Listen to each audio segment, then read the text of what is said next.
My name is Christina Whitlock, and I host the Beyond Measure podcast, and here are 10 things to know about me.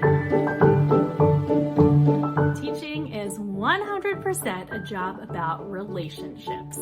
So, the ability to form a relationship with each student where they feel comfortable being vulnerable with you, showing you something that they're not quite good at yet, and just being able to communicate expectations back and forth with another human being, that's the stuff of teaching. Likewise, I think our fellow teachers are our lifeline to job satisfaction. So in studio teacher world, we don't often get to connect with other music teachers very often. And that's one of the main reasons why I started my podcast, so that you get just 20 minutes or less with a piano teacher friend each week.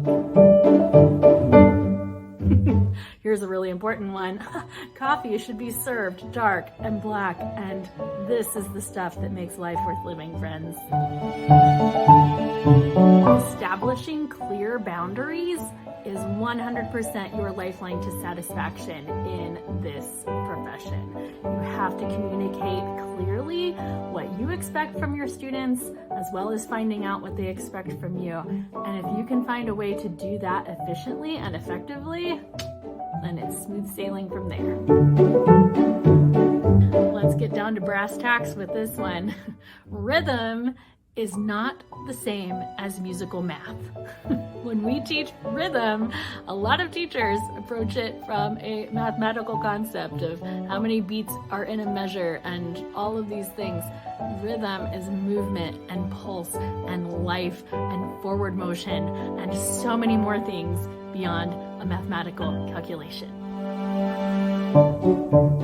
When you are feeling at conflict with a studio family, it's really important for you to remember that there are 3 things on this planet that humans value above all other things.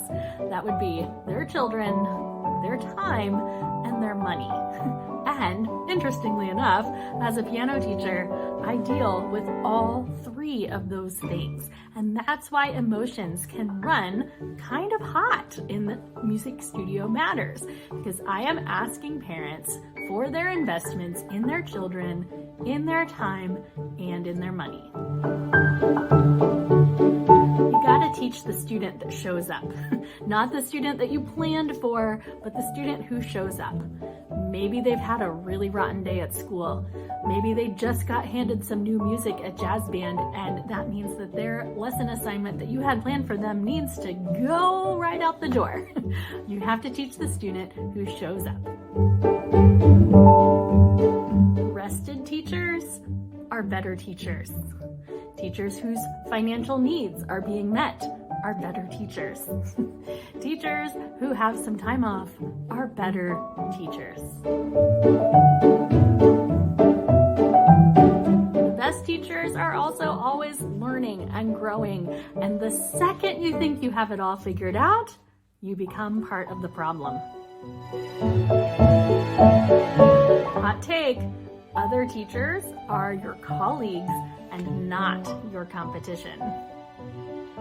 And there you have it, my teacher friends. 10 things about me and about the perspectives that you're going to hear from me on the Beyond Measure podcast.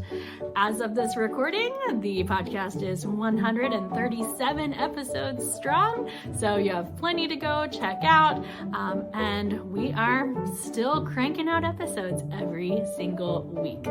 So until then, I will wish you onward and upwards towards your next goals in musical life. Cheers, friends.